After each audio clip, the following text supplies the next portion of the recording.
Praise the lord. మన ప్రభువును రక్షకుడైన యేసుక్రీస్తు యొక్క పరిశుద్ధ నామములో మీ అందరికీ శుభాలు తెలియజేస్తా ఉన్నాను. I greet you all in the precious name of Jesus Christ. Shalom. I'm very happy. మన ఇండిపెండెన్స్ డే సెలబ్రేషన్స్ జరుపుకుంటున్నందుకు నేను చాలా ఆనందపడతా ఉన్నాను. 79 సంవత్సరాలు బ్రిటిష్ వారి పరిపాలన నుంచి మనం విడిపించబడి 79 సంవత్సరాలు గడిచి 80వ ఇండిపెండెన్స్ డే సెలబ్రేషన్స్ మనం జరుపుకుంటున్నాం. దాన్ని బట్టి ప్రభువుని చాలా స్తుతిస్తా ఉన్నాను. ప్రభు ఇచ్చిన కృపను బట్టి నేను చాలా ఆనందిస్తా ఉన్నాను. సొంత దేశముగా లేదంటే స్వాతంత్ర భారతదేశముగా రూపుదిద్దుకున్న తర్వాత మన దేశము మనకు కొన్ని రైట్స్ ఇచ్చింది, లేదంటే మనకి కొన్ని గిఫ్ట్స్, లేదంటే మనకు కొన్ని హక్కులు అనేది అది మనకి కల్పించినట్టుగా కాన్స్టిట్యూషన్లో చూస్తాం. వాటిని మనం చూసుకుంటున్నప్పుడు కొన్ని విధాలుగా ద రైట్ టు ఎడ్యుకేషన్, చదువు కొరకు ఎవరన్నా చదువుకోవచ్చు, or right to religious freedom, మన దేశంలో నువ్వు ఏ విధమైన మతాన్నైనా నీ యొక్క ఆలోచనను బట్టి నీ నిర్ణయాన్ని బట్టి నువ్వు తీసుకోవచ్చు, లేదంటే అవలంబించవచ్చు అన్నది. ఈక్వాలిటీ, ప్రజలందరూ దేశమంతా సమానత్వము అన్న ఈక్వాలిటీ అవ్వచ్చు. నానా విధాలైన 6 రైట్స్ మనుషులకు, భారతదేశ పౌరులకు ఈ దేశము కల్పించింది. ఈ యొక్క స్వాతంత్ర భారతదేశము వలన భారతదేశము వాని యొక్క పౌరులకు ఇచ్చిన హక్కులు అని కూడా మనం ఇది చెప్పుకోవచ్చు. ఈ హక్కుల కొరకు ఆలోచన చేస్తున్నప్పుడు స్వాతంత్ర భారతదేశం ఇచ్చిన హక్కులు ఎలా ఉంటే, ఈ హక్కులు ఎంతవరకు మానవ జాతికి లేదంటే భారతదేశానికి, భారత పౌరులకు ఎంత మేలు కల్పిస్తున్నాయి అన్న విషయాన్ని మనం పక్కన పెడితే, లేదంటే ఈ భారతదేశంలో నీకు ఇచ్చిన రైట్స్ నువ్వు ఎక్కడి వరకు వాడుకుంటున్నావు, అవి ఎంతవరకు ఉపయోగపడుతున్నాయి అన్న ఆలోచన మనకి కలుగుతూ ఉంటుంది. అలాగే యాజ్ పర్ ద బైబిల్, లేదంటే దేవుని వాక్యాన్ని బట్టి కూడా దేవుని వాక్యం కూడా కొన్ని రైట్స్ ఇస్తూ ఉన్నది. ఇంకా క్లియర్గా చెప్పాలంటే, నువ్వు భారతీయుడివి అని ఒక ముద్ర వేయబడిన తర్వాత, నీవు భారతదేశ పౌరుడివి అని పేరు పొందిన తర్వాత, భారతదేశ పౌరత్వము లేదంటే పౌరసత్వము నీకు కొన్ని రైట్స్ ఇచ్చింది as an Indian citizen. Like that భారతదేశము భారతీయులకు హక్కులు ఇస్తే, బైబిల్ కూడా ఎవరైతే క్రీస్తుని తన సొంత రక్షకునిగా అంగీకరిస్తారో వారికి కొన్ని రైట్స్ ఇస్తా ఉన్నది. లేదంటే ఎవరైతే దీనిని అవలంబిస్తా ఉన్నారో బైబిల్ కొన్ని రైట్స్ ఇస్తా ఉన్నది. దాని కొరకు కొన్ని మాటలు మీతో మాట్లాడాలని ఆశపడతా ఉన్నాను. కొరింథీయులకు రాసిన మొదటి పత్రిక 12వ అధ్యాయము 9-10 వచనాలు మనం చూస్తూ ఉంటే, అక్కడ దేవుని వాక్యంలో ఇలాగ మాట్లాడుతూ ఉంటాడు. చూద్దాం ఒకసారి. మరి ఒకనికి ఆ ఆత్మ వలననే విశ్వాసమును, మరి ఒకనికి ఆ ఒక ఆత్మ వలననే స్వస్థపరచు వరములను, మరి ఒకరికి అద్భుత కార్యములు చేయు శక్తియు, మరి ఒకనికి ప్రవచన వరములను, మరి ఒకనికి ఆత్మ వివేచనయు, మరి ఒకనికి నానావిధ భాషలను, మరి ఒకనికి భాషల అర్థము చెప్పు శక్తియు అనుగ్రహింపబడుచున్నవి. These all are the gifts of Holy Spirit. ఈ మాటలు మనం ఆలోచన చేస్తా ఉన్నప్పుడు దేవుడు ఒకడే. ఆ దేవుడు ఆయన ఆత్మ ఎవరైతే దానిని అవలంబిస్తారో, ఎవరైతే ఆ ఆత్మ గుండా దేవుని నామము గుండా వెళ్తారో, నామము ద్వారా వెళ్తారో, ఆ నామము లేదంటే ఆ పరిశుద్ధాత్మ మనకిచ్చే వరాల కొరకు ఇక్కడ మాట్లాడుతూ, ఆ ఆత్మే ఒకనికి స్వస్థత పరచు వరములను, మరి ఒకనికి అద్భుత కార్యములు చేయు శక్తి, అద్భుత కార్యాలు చేసేది, మరి ఒకనికి ప్రవచన వరములను, ప్రవచించే వరము, మరి ఒకనికి ఆత్మల వివేచన, ఎదుటి వాని యొక్క ఆలోచనలను పసిగట్టి వాని యొక్క ఆలోచనలను తెలుసుకునే శక్తి, మరి ఒకనికి నానావిధ భాషలను, మరి ఒకనికి ఆ భాషల చెప్పు అర్థము చెప్పు శక్తి. These all are the gifts of Holy Spirit. లేదంటే పరిశుద్ధాత్ముడు ఎవరైతే ఆయనను స్వీకరిస్తారో ఆయన వారికి ఇస్తున్న బహుమతులు అని కూడా మనం చెప్పుకోవచ్చు. ఇవి బహుమతులు అని ఎలా మాట్లాడుతున్నానంటే, వీటి కొరకు ఆలోచన చేస్తా ఉన్నప్పుడు these all open to all over the people who are obey to the holy spirit. ఎవరైతే దేవుని ఆత్మకు దేవుని శక్తికి లోబడతారో, ఎవరైతే దానిని అంగీకరిస్తారో, ఎవరైతే దాన్ని అవలంబిస్తారో, ఎవరైతే దాని ద్వారా నడుస్తారో వారికి ఈ వరాలు లేదంటే ఈ శక్తి దేవుడు అనుగ్రహిస్తాడు అని దేవుని వాక్యం చెప్తా ఉంది. వీటిలో అనేకమైనవి స్వస్థపరచు ఆత్మ లేదంటే అద్భుత కార్యములు చేయు ఆత్మ. దీంట్లో ఇంకోటి ప్రవచన వరము. ఈరోజు ప్రపంచ దేశాల్లోనైతేనో మన భారతదేశంలోనైతేనో క్రైస్తవ సంఘాల్లో, మరి ముఖ్యంగా నేను బయట కొరకు మాట్లాడట్లేదు కానీ క్రైస్తవ సంఘాల్లో చాలా విరివిగా వాడబడుతున్న ఒక పని ఏంటంటే ప్రవచనము. అక్కడ ప్రవచిస్తున్నారండి, ఆ పాస్టర్ గారు ప్రవచిస్తున్నారంట, ఆ పాస్టర్ గారు ప్రవచిస్తున్నారంట, ఆ సంఘంలో ఫలానా వాళ్ళు ప్రవచిస్తున్నారంట, లేదంటే ఆ సంఘంలో ఫలానా పాస్టర్ గారు ప్రార్థన చేస్తే వెంటనే స్వస్థత వస్తుందంట, అద్భుత కార్యములు జరుగుతాయంట. మంచిదే, yes, I agree with it. లేదంటే నేను దాన్ని అంగీకరిస్తాను. ఎందుకంటే ప్రవచన వరము లేదంటే అద్భుత కార్యములు, స్వస్థత బైబిలే చెప్తుంది. నేనే ఇస్తాను వరాలని. నేను వాటి కొరకు మాట్లాడట్లేదు కానీ నేను చెప్పేది ఏంటంటే దేవుని వాక్యం ఉంటుంది, these all are the gifts of Holy Spirit. వారికైనా, కొంతమందికైనా, లేదంటే ఈ వరాలు, ఈ ప్రవచనము, కమింగ్ టు ప్రొఫెసీ, ప్రవచన వరం దగ్గరికే వద్దాం. ప్రొఫెసీ అనేది కొంతమందికైనా, అందరికైనా, లేదంటే ఎవరికి ప్రవచన వరం ఇస్తారు? ఏదన్నా మన క్వశ్చన్ రేజ్ అవుతున్నప్పుడు మనకి దాంతో పాటు కొన్ని క్వశ్చన్స్ రేజ్ అవుతాయి. ఎప్పుడు వస్తుంది, ఎవరికి వస్తుంది, దేన్ని బట్టి వస్తుంది? అలాగే మనం ఒక దానికి వెళ్ళాలంటే ఈ క్వశ్చన్స్ అన్నీ మనకి మధ్యలో ఉంటాయి. అలాగే దేవుని వాక్యంలో కూడా ప్రవచనము అన్నప్పుడు సేమ్ క్వశ్చన్స్ రేజ్ అవుతాయి. ఎలా దాన్ని పొందుకోవాలి, ఎవరికి ప్రవచనం వస్తుంది, ఎప్పుడు వస్తుంది? ఈ 3 క్వశ్చన్స్ మనం ఆలోచన చేస్తూ ఉన్నప్పుడు ఆల్రెడీ మనం ఇప్పుడు చదువుకున్న కొరింథీయులకు రాసిన మొదటి పత్రిక 12వ అధ్యాయం 11వ వచనం దగ్గర చదువుతుంటే ఇవి పరిశుద్ధాత్మ వారికి అనుగ్రహిస్తాడు అని దేవుని వాక్యం చెప్తుంది. ఆర్ ఇంకా సింపుల్గా చెప్పాలంటే దేవుడు తన ఆత్మ ద్వారా వాటిని దయచేస్తాడు అని చెప్తా ఉన్నది దేవుని వాక్యం. ఇంకా క్లియర్గా చెప్పాలి అంటే ఇది ఎవరైతే పరిశుద్ధాత్మను వారిలో ఏకపరుచుకుంటారో, లేదంటే వారితో పరిశుద్ధాత్మను జీవింప చేసుకుంటారో, దేవుని ఆత్మను వారి జీవితాల్లో నెలకొల్పుకుంటారో, వారి నడక ద్వారా, వారి నడత ద్వారా, వారి పనిపాట్ల ద్వారా, లేదంటే వారి నిర్ణయాల ద్వారా, వారు మాట్లాడే మాట ద్వారా, వారు తీసుకునే నిర్ణయాల ద్వారా పరిశుద్ధాత్మకు స్థానం ఎప్పుడైతే ఇస్తున్నావో, ద టైం లేదంటే స్థానాన్ని, సమయాన్ని ఎప్పుడైతే పరిశుద్ధాత్మకు నువ్వు కేటాయిస్తున్నావో, there is a main important thing. And also the faith,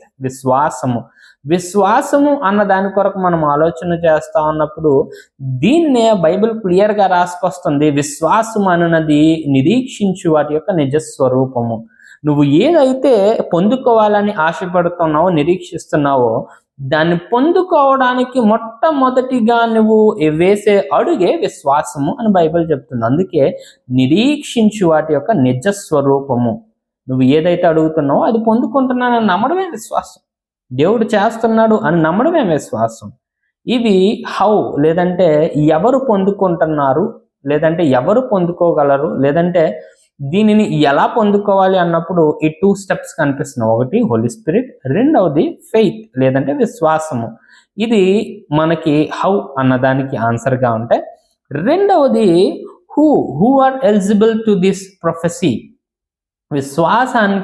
విశ్వాసము కలిగి లేదంటే who are eligible to this prophecy అని ఆలోచన చేస్తున్నప్పుడు ఈ యొక్క ఎలిజిబిలిటీ లేదంటే ప్రవచనము చెప్పే వారికి ఉండవలసిన ఎలిజిబిలిటీ కొరకు ఆలోచన చేస్తున్నప్పుడు బైబిల్ అంటుంది, నో మ్యాటర్, నాకు నీ యొక్క రంగుతో సంబంధం లేదు, నీ రూపం అందంగా ఉన్నావా, అందహీనంగా ఉన్నావా, చదువుకున్నావా, చదువుకోలేదా, లేదంటే ఎంతవరకు జ్ఞానం ఉంది, ఇవన్నీ దేవుడు లెక్క చేయడంట. కానీ నీ విశ్వాసము, ఆల్రెడీ మనం ఇందాక చెప్పుకున్నప్పుడు నీ యొక్క పరిశుద్ధ జీవితము, రెండవది నీ విశ్వాసము, ఈ 2 మొట్టమొదటి పరిమితిలోనికి చేర్చబడతాయి. దీని కొరకు మళ్ళా తర్వాత మాట్లాడుకుంటే, మూడవది అయింది ఎప్పుడు మాట్లాడతాడు దేవుడు, లేదంటే వెన్, లేదంటే ఎలాగ ప్రవచనాన్ని పొందుకోవాలి అని ఆలోచన చేస్తా ఉన్నప్పుడు దేవుని వాక్యం అంటుంది, ఇక్కడ కూడా 2 స్టెప్స్ చెప్పుకోవచ్చు. ఒకటి, నువ్వు దేవునితో మాట్లాడాలి. 2, దేవుడు నీతో మాట్లాడాలి. Prophecy comes in 2 ways. One thing, you want to speak with God or God wants to speak with you. దేవుడు నీతో మాట్లాడాలి, లేదా దేవుడితో నువ్వు మాట్లాడాలనుకోవాలి. ఈ 2 ప్రశ్నలు వచ్చినప్పుడు, ఒకటి, దేవుడు మాట్లాడాలనుకుంటున్నాడు. రెండో ప్రశ్నను పక్కన పెడదాం. దేవుడు మాట్లాడాలనుకుంటున్నాడు. ఎప్పుడు మాట్లాడాలనుకుంటున్నాడు? బేస్డ్ ఆన్ యువర్ ఎమర్జెన్సీ, లేదంటే నీ అవసరతను బట్టి దేవుడు మాట్లాడుతూ ఉంటాడు. ప్రొఫెసీ కమ్స్ విత్ యువర్ ఎమర్జెన్సీ, లేదంటే నీ యొక్క సమయానుకూలతను బట్టి, నీ యొక్క అవసరతను బట్టి దేవుడు ప్రవచనమును ఇస్తూ ఉంటాడు. మొదటి, అది ఎదుటి వారి నుంచి అయినా నీకే అయినా. నేను ఒక రోజు వెళ్ళి ప్రార్థన చేస్తున్నానండి, మా పాస్టర్ గారు ప్రవచించరు, కానీ ఆ రోజు నాతోనే మాట్లాడారు. అమ్మా, నువ్వు ప్రార్థన చేస్తున్నావు కదా, దేవుడు ఇస్తున్నాను, నువ్వు వెళ్ళి అన్నారు. నేను ఇంటికి వెళ్ళానండి. ఇంటికి వెళ్ళేటప్పటికి పలానా కష్టము తీర్చబడింది. దేవుడు నీ సేవకుని ద్వారా నీకు ఒక ప్రవచనము దయచేశాడు. That is called prophecy. దేవుడు తన సేవకుని వాడుకొని తన నాలుకను ముట్టి తన నాలుక ద్వారా నీకు ఒక ప్రవచనము అనేది వెల్లడి చేశాడు. ఇంకొకటి, ఆయన నీతో ఒక పని చేయించుకోవాలనుకున్నాడు. ఎగ్జాంపుల్ బైబిల్లోంచే మనం తీసుకున్నాం. ఒకటి, నీ అవసరత. సమూయేలు మొదటి గ్రంథం 1వ అధ్యాయంలో సమూయేలు గారి తల్లి అయిన హన్న దేవుని మందిరానికి వచ్చి ఏలి ఉన్న మందిరంలో ఆ గడప దగ్గర ఆ గడప మీద తలపెట్టుకొని దుఃఖపడుతూ ఉన్నదంట. తనలో తాను మూలుగుతూ ఉన్నది. తన స్వరము బయటికి రావట్లే. ఏలి చూసి అనుకుంటున్నాడు, ఈమె మద్యం సేవించి మత్తురాలై ఉంది అనుకొని, నువ్వు ఇంకా ఎన్నాళ్ళు మత్తురాలవై ఉంటావు, దేవుని దగ్గరికి రా, దేవుని అడుగు, బ్రతిమాలు అన్నప్పుడు ఆమె అంటుంది, అయ్యా, నేను మత్తురాలని కాలేదు కానీ దేవుని ఎదుట నా హృదయాన్ని కుమ్మరిస్తున్నాను అని చెప్తుంది. ఆ మాటను చెప్పిన తర్వాత ఎలీ గారు నోటిలో నుంచి ఒక ప్రవచన వాక్యం వస్తూ ఉంటుంది. నువ్వు ఏదైతే దేవుని అడుగుతున్నావో అది నీకు దేవుడు దయచేయబోతున్నాడు. మరుసటి ఏటక నువ్వు పిల్లల్ని ఎత్తుకొని వస్తావు అని చెప్పినప్పుడు వెంటనే ఆమె ఆనందము తెలియదంట. దుఃఖమును విడిచిపెట్టింది. ద ప్రొఫెసీ ఎప్పుడైతే సేవకుని నోటి నుంచి మాట వచ్చిందో, ఇట్స్ జాయిన్ విత్ ఫెయిత్, లేదంటే అది విశ్వాసముతో కలిసినప్పుడు ఇంకా ఆమెలో దుఃఖము లేదు. ఆమె దేని కొరకైతే అంతలా అంగలార్చిందో ఆ అంగలార్పు అంతా పోయిందంటే, ఎందుకంటే దేవుని సేవకుడు మాట ఇచ్చాడు. అక్కడ దేవుని స్వరము వినిపిస్తుంది. That is called ప్రొఫెసీ. నీ అవసరతను బట్టి. అక్కడ హన్న చాలా అవసరతతో ప్రార్థన చేస్తుందంట. తన అవసరతను బట్టి ఏలీ నోటి నుంచి దేవుడు ఒక ప్రవచనాన్ని రప్పించాడు. అలాగే కిందకు వచ్చేటప్పటికి ఆ ప్రవచనం నెరవేర్పు సమూయేలుగా మరుసటి ఏట సమూయేలుని ఎత్తుకొని ఆ ఏలీ మందిరానికి వచ్చినట్టుగా దేవుని వాక్యం సెలవిస్తుంది. ఈ రిఫరెన్స్ ఎందుకు మీకు గుర్తు చేస్తున్నానంటే, whenever you are in the emergency situation, or నువ్వు ఒక ప్రత్యేకమైన ఒక బలవంతమైన పరిస్థితుల్లోనూ ఉన్నప్పుడు, అది రోగమవనై, కోర్టు సమస్యలవని, వాట్ ఎవర్ ఇట్ ఈస్, నీ చదువులో, నీ ఉద్యోగంలో, వాట్ ఎవర్ ఇట్ ఈస్, ఏదైనా కానీ దేవుని వాక్యం అంటుంది, నీ అవసరతను బట్టి ఒకరికి దేవుడు డైరెక్ట్గా మాట్లాడతాడు, ఒక్కొక్కసారి కార్యము చేస్తూ ఉంటాడు. నీ అవసరతను బట్టి ఆయన నీ పట్ల కార్యము జరిగించేవాడిగా ఉన్నాడు. అండ్ ద సెకండ్ థింగ్, ఆయన నీ అవసరతను, నీ ఎమర్జెన్సీనే కాదు కానీ నీ పని చేయించుకోవాలనుకున్నా. అదే సమూయేలు మొదటి గ్రంథం 3వ అధ్యాయంలో చూస్తూ ఉంటే, బాలుడైన సమూయేలు ఏలీ పాలనలో, లేదంటే ఏలీ మందిరంలో, దేవుని మందిరంలో ఏలీ ఎదుట సేవ చేస్తూ ఉన్నప్పుడు అతడు బలిపీఠం దగ్గర, లేదంటే మందసం ఉన్న చోట పడుకొని ఉన్నాడంట. రాత్రి అయింది, ఏలీ పడుకున్నాడు. ఏలీ పడుకునే స్థలంలో సమూయేలు పడుకున్నాడు. స్వరం వినిపిస్తుంది, సమూయేలు లేచాడు. అయ్యా, పిలిచావా? నేను పిల్లలేదు, వెళ్ళి పడుకో. మరలా వినిపించింది. మరలా వెళ్ళాడు, మరలా అడిగాడు, నేను పిలవలేదయ్యా, వెళ్ళు. మరలా వెళ్ళాడు, పడుకున్నాడు సమూయేలు. మరలా పిలుపు వినిపిస్తుంది, సమూయేలు. మరలా ఏలీ దగ్గరికి వెళ్ళాడు. ఏలీతో అంటున్నాడు, అయ్యా, నువ్వు పిలిచావా? నేను వచ్చాను. సమూయేలు గ్రహించాడంట. సమూయేలు అంటున్నాడు, మరలా నువ్వు ఆ స్వరం వింటే నువ్వు ఇవ్వాల్సిన ఆన్సర్ ఏంటంటే, చెప్పు ప్రభువా, నీ దాసుడు ఆలకిస్తున్నాడు అని చెప్పు అని చెప్పినప్పుడు సమూయేలు కొరకు అక్కడ మాట్లాడుతూ ఉంటాడు. సమూయేలుకి అప్పటికి దేవుని స్వరము తెలియదు, దేవునితో సంభాషించట తెలియదు, దేవుని యొక్క ప్రత్యక్షత లేదంటే ఆయనతో మాట్లాడచ్చు అన్న విషయం కూడా సమూయేలుకి తెలియదు. బాలుడైన సమూయేలు, he don't know how to speak with God, but God wants to speak with Samuel. దేవుడు సమూయేలుతో మాట్లాడాలి అనుకుంటున్నాడు. మొదటిది ఏం చెప్పాను, నీ అవసరతను బట్టి లేదంటే నీ పశ్చాత్తాపాన్ని బట్టి నీ శోధనను బట్టి దేవుడు నీతో మాట్లాడితే, రెండవది నీ యొక్క పరిస్థితిని బట్టి దేవుడు ఆయన పని ద్వారా నీతో మాట్లాడతాడు, లేదంటే దేవుడే ఆయన పనిని నీతో చేయించుకుంటాడు. Situations matters. సమూయేలు ఆ స్వరం విన్నప్పుడు సమూయేలుతో దేవుడు మాట్లాడాడంట, సంభాషించాడు. మరుసటి రోజు యాజకుడైన ఏలి వచ్చి, సమూయేలు చెప్పవా? ఏం చెప్పలేదయ్యా. లేదు, ఐ నో దేవుడు నీతో మాట్లాడాడు, చెప్పు నాకు. అయ్యా, నీ బిడ్డలు దేవునికి విరోధంగా పాపం చేశారు, వారిని దేవుడు చంపేస్తానంటున్నాడు.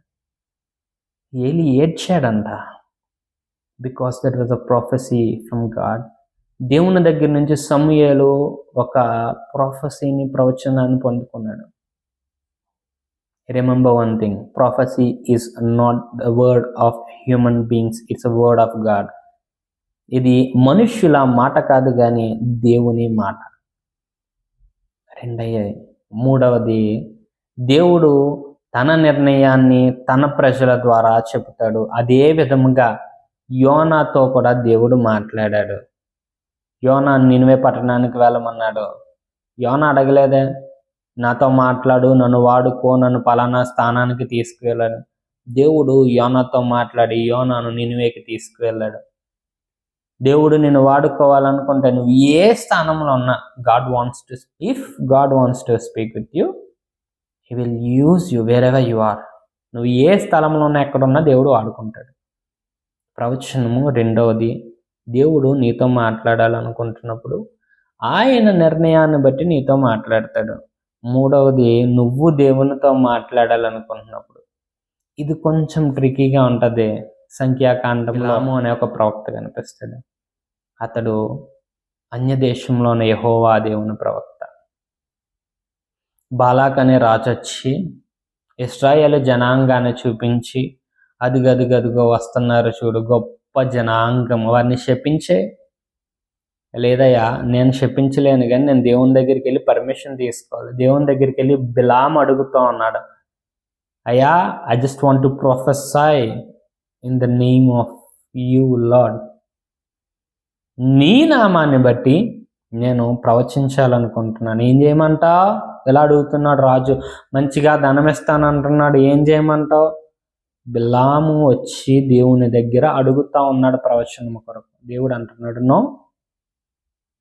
వారు ఆశీర్వాదానికే కానీ శాపానికి కారకులు కాదు. మరలా వచ్చాడు, కమ్ బ్యాక్. దేవుడు వద్దంటున్నాడు, నీకు ఇంకా మంచి ధనం ఇస్తాను, వెళ్ళు. మరలా వెళ్ళాడు, మరలా దేవుణ్ణి అడిగాడు. దేవుడు నో అన్నాడు. మరలా వచ్చాడు, మరలా చెప్పాడు, నీకు రెట్టింపు ధనాన్ని ఇస్తాను, నిన్ను గొప్పవానిగా చేస్తాను. దేవుని దగ్గరికి వెళ్ళాడు. దేవుడు అంటున్నాడు, నేను ఒకసారి చెప్పి మరలా మాట మార్చుకునే టైప్ కాదు, నేను ఒకసారి చెప్పానంటే ఆ మాట మీద స్టిక్ అయి ఉంటాను. నేను వెళ్తావా, చెప్పిస్తావా, ఎలా చెప్పిస్తావా, నేను చూస్తాను, వెళ్ళు అన్నాడంట. ధనము కొరకు వెళ్ళి అక్కడి నుంచుని బిలాము శపించలేదు కానీ వారిని ఆశీర్వదించాడు. ప్రవచనం ఎత్తాలి అనుకున్నా సరే దేవుడు తన నోటిని కట్టి ఆశీర్వాదకరమైన వచనాలు మాత్రమే బయలు వెళ్ళేటట్టు చేశాడు. ఎందుకు చెప్తున్నానంటే ఈ విషయం, అక్కడ ఇంకొక సిచ్యువేషన్ జరుగుతూ ఉన్నది. బాలాకు ఇశ్రాయేలు జనాంగాన్ని చూపించడానికి వెళ్ళినప్పుడు బాలాకు బిలాముకి ఒక సర్టిఫికేషన్ ఇస్తా ఉన్నాడు ఇశ్రాయేలీయ జనాంగం కొరకు. లేదంటే ఎవరైతే దేవుని ఆత్మను, దేవుని మందస్సాన్ని మధ్య పెట్టుకొని నడుస్తూ ఉన్నారో కానానుకు, వారి కొరకు ఒక సర్టిఫికేషన్ ఇస్తా ఉన్నాడు. ఏంటి ఆ సర్టిఫికేషన్ అంటే, ఎదుగదుగదుగా వస్తున్నారు చూడు, భూమిని తల్లక్రిందులు చేసి ప్రజలు. ఏంటంట, భూమిని తల్లక్రిందులు చేయ ప్రజలు. టుడే క్రైస్తవునిగా నిలిచున్న నీ కొరకు కూడా ఈ సృష్టి సర్టిఫికేషన్ ఇస్తా ఉన్నదే దేవుని ఆత్మ నీ దగ్గర ఉంటే నీ ముందు ఏది నిలవచాలదు. భారతదేశం కొన్ని రైట్స్ ఇచ్చింది, అది భారతదేశం వరకే. కానీ ఈ గ్రంథం ఇస్తున్న రైట్స్, లేదంటే పరిశుద్ధ గ్రంథము ఇస్తున్న ఈ రైట్స్, లేదంటే ఈ గిఫ్ట్స్, ఇవి బియాండ్ దిస్ యూనివర్స్, లేదంటే ఈ సృష్టికి మించినవి. ఈ సృష్టికి మించినవి. యెహోషువ కాలంలో సూర్యుడా ఆగు, చంద్రుడా ఆగు అంటే సృష్టి ఆగింది. You know that? నీకు తెలుసా? ఏమండి, మా చర్చ్లో ఇంకా మంచి విశ్వాసులు ఉన్నారు, వాళ్ళు పొందుకుంటారులే, లేదంటే మా ఇంట్లో మా అమ్మగారు మంచిగా ప్రార్థన చేస్తారు. నో నో నో, ఒకరికి అని ఎవరు చెప్పారు? అపోస్తుల కార్యాలు 21వ అధ్యాయంలో అపోస్తుడైన పౌలు ఒక మాట రాసుకొస్తాడు. నేను ఫిలిప్ ఇంటికి వెళ్ళాను, ఫిలిప్ ఇంట్లో 4 కుమార్తెలను చూశాను. ఆ 4 కుమార్తెలు దే ఆర్ యంగ్స్టర్స్, వారు యవనులు, కన్యలు, వివాహం లేని వారు, వారు ప్రవచించువారు. 4 ప్రవచించు. ఇంట్లో ఒకరు ప్రవచిస్తారా? 2 ప్రవచిస్తారా? 3 లేదంట. 4 కుమార్తెలు ఉంటే 4 ప్రవచిస్తూ ఉన్నారు. సంఘంలో ఉన్న నీవు, సంఘంలో ఉన్న ప్రజలైన వారు ఎంతమంది ప్రవచిస్తున్నారు? ఎంతమంది స్వస్థత వరాలు ఉన్నాయి? ఎంతమందికి భాషలు ఉన్నాయి? ఎంతమందికి దర్శనాలు చూసే వరం ఉంది? ఎంతమందికి స్వస్థపరిచే కార్యం ఉంది? లేదంటే ఎంతమందికి అద్భుతాలు చేసే శక్తి ఉంది? ఇవన్నీ బైబిల్ ఇస్తున్న రైట్స్. క్రీస్తుని వెంబడిస్తున్నారో వారికి బైబిల్ ఇస్తున్న రైట్స్ ఇవి. దేవుని వాక్యం ఇస్తున్న రైట్స్ ఇవి. భారతదేశము, భారత రాజ్యాంగం ఎలాంటి హక్కులు ఈ ఇండిపెండెన్స్ ద్వారా భారతీయులకు ఇచ్చిందో, అదే విధముగా క్రైస్తవునిగా క్రీస్తుని అంగీకరిస్తున్న బిడలకు దేవుని వాక్యం ఇస్తున్న రైట్స్ ఇవి. Are you willing to grasp all these rights in your life? ఉందా కోరిక? దేవుని శక్తిని పొందుకోవాలని, దేవుని బలాన్ని పొందుకోవాలని, నువ్వు రక్షకునిగా అంగీకరించి ఆయన నామాన్ని బట్టి నువ్వు బలపరచబడితే దేవుడు నేను వాడుకోవాలనుకుంటున్నాడు, ఆయన శక్తితో నింపాలనుకుంటున్నాడు. ఆయన బలాన్ని పొందుకుందాం, బలపరచబడదాం. దేవుడి మాటలు దీవించును గాక. మా మహాపరిశుద్ధుడా, ప్రేమ కలిగిన మా తండ్రి, కొద్ది మాటలోని బిడ్డలతో మాట్లాడడానికి ఇచ్చిన ధన్యతను బట్టి స్తోత్రం. దేవా, మా దేశము మాకు కొన్ని హక్కులు ఇచ్చింది. అదేవిధంగా నీ వాక్యము ద్వారా మాకు కొన్ని వరాలు, శక్తిని, బలమును, పరిశుద్ధాత్మ అభిషేకమును మాకు ఇచ్చావు. అందుని బట్టి నీకు స్తోత్రం. మమ్మల్ని బలపరచండి, వాడుకోనండి, దీవించండి, హెచ్చించండి. దేవా, తీసుకుంటున్న ప్రతి నిర్ణయంలోనూ, ప్రతి పనిలోనూ మీరే తోడుకోనండి. ఈ వాక్యం వింటున్న ప్రతి బిడ్డలోనూ మీరే విశ్వాసం నెలకొల్పి ప్రతి ఒక్క బిడ్డ నీ శక్తితో, బలముతో నింపబడ్డానికి కృపను దయచేయి. ఒకరిగా ఉన్న వారికి జంటగా నువ్వు తోడవు. నీ శక్తిని వారికి దయచేయి. వాడుకొని బలపరచండి. కృప చూపు కనుకరించి హెచ్చించమని వేడుకుంటూ, ఈ వాక్యం వింటున్న ప్రతి ఒక్క బిడ్డ జీవితంలో ఏదైతే కొరత ఉందో ప్రతి కొరతను తీర్చి సహాయం దయచేయమని, బలపరిచి ఆశీర్వదించమని, నీ రాకడ మా పోకడ పర్యాంతము నీ కృప, నీ సన్నిధి నిరంతరము మాకు తోడుగా ఉంచి బలపరచమని యేసే అతి శ్రేష్టమైన పరిశుద్ధమైన నామములో అడిగి ప్రార్థించి వేడుకొంచున్నాము తండ్రి. ఆమేన్, ఆమేన్, ఆమేన్. Praise the lord.